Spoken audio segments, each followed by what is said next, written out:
Moi, c'était un peu par intérêt, pour voir un peu ce qui se passe. Parce que c'est vrai qu'il y a beaucoup de choses qui se passent du point de vue de l'écologie, autour de l'effondrement, etc. Donc, un peu pour suivre l'actualité, être un peu, voir ce qui se passe et puis discuter avec les gens, voir ce que les gens en pensent, etc. Globalement, ouais, c'est pareil. J'ai entendu parler d'Extinction Rebellion, de collapsologie, tout ça, et je voulais voir un peu plus ce qu'ils se disaient et quel était le projet, la structure, comment ils envisageaient d'agir. Et voilà. Je pense que les marches pour le climat, c'est bien parce que ça permet aux gens de se compter un peu, de se dire qu'ils sont pas tout seuls. On en parle, là peut-être un peu plus, mais il y a quelques années, on en parlait une demi-journée, et puis après c'était fini. Après, je pense que les grèves pour le climat des jeunes, ça a peut-être plus d'impact, dans le sens où on ne peut pas reprocher à des jeunes d'avoir une idée et de se mobiliser pour leur avenir. Donc je pense que ça, par contre, oui, ça a beaucoup d'impact. Ça s'est vu d'ailleurs, même ce secrétaire général de l'ONU a réagi, a annoncé un sommet, etc. Donc je pense que ça commence quand même à avoir un peu d'impact au niveau politique et aussi au niveau global, parce que beaucoup de gens qui n'en avaient pas forcément entendu parler, même les parents des jeunes qui font grève, qui n'étaient pas forcément très intéressés ou très concernés ou quoi, commencent aussi à se poser des questions. Donc je pense que c'est plutôt positif. Après, il ne faut peut-être pas non plus surestimer l'impact que ça peut avoir, mais ça reste positif. Mais oui, les enfants sont déclencheurs de prise de conscience auprès des adultes. Clairement, oui, clairement. Quand tu vois des gamins de 12 ans qui sèchent les cours pour dire moi, j'aimerais bien avoir un avenir et j'aimerais bien avoir des enfants, mais j'en aurais peut-être pas, forcément, ça crée un électrochoc chez tout le monde, quoi. C'est toujours utile comme mode d'action, mais que c'est... Et ouais, se compter, être ensemble et visibiliser les questions, mais... Effectivement, je trouve que ce serait pas mal, Extinction Rebellion notamment, de penser d'autres types d'actions. Et même en la manifestation. Désobéissance civile. Non mais ouais, des actions de blocage, des actions de sabotage, pourquoi pas, des vraies actions pour un peu qui ont un impact et bousculer. Et même la manifestation en soi, je trouve qu'on devrait un peu plus la repenser.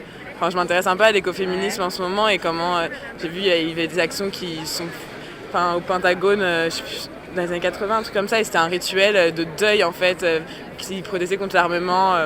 Bref, et un peu réinvestir émotionnellement aussi, parce que c'est bien beau de manifester, mais en fait il y a aussi un impact personnel en fait du politique et comment ça nous affecte et que ça ait du sens aussi au point de vue individuel, se rassembler et dire, ressentir qu'il se passe quelque chose et faire des actions qui ont un sens personnel aussi et symbolique.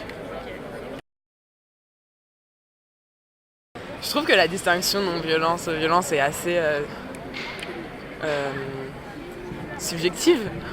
Mais je pense que le terme de désobéissance civile est hyper utile en fait. Et la façade de non-violence aussi, parce que ça permet de légitimer plein d'actions qui en fait, en quoi un sit-in bloquant est moins violent qu'un blocage.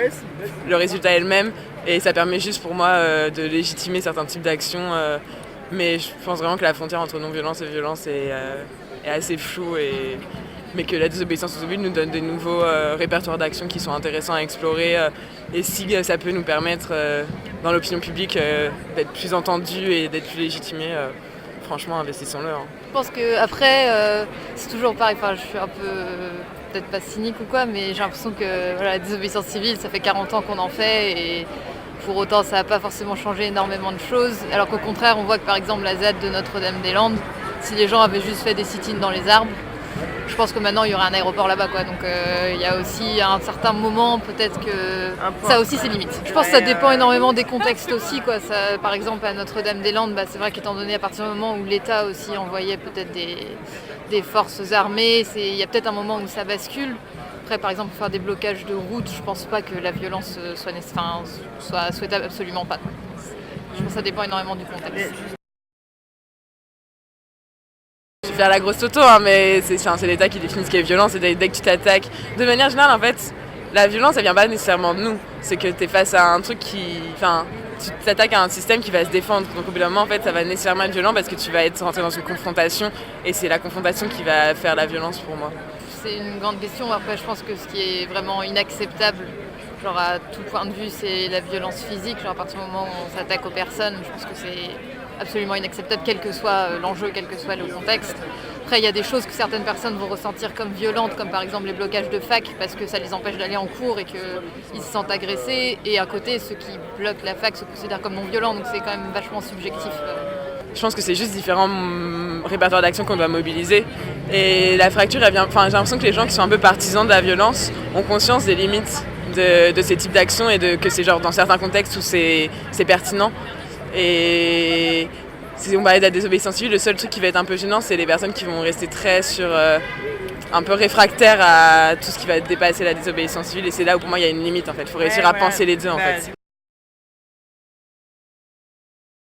Ça dépend du contexte et du cadre et de quel type de violence, mais oui, je pense que c'est pertinent la violence en fait elle est déjà là pour moi, quand tu es dans un système où globalement ta vie est aussi affectée parce que ça fait 40 ans qu'on parle d'écologie.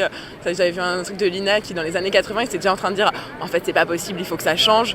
Il y a quand même une irresponsabilité qui est hyper violente de la part des responsables, tu vois, et donc au bout d'un moment moi je pense que oui, face à la violence qu'on nous impose, il faut envisager à un moment d'être violent. Ouais.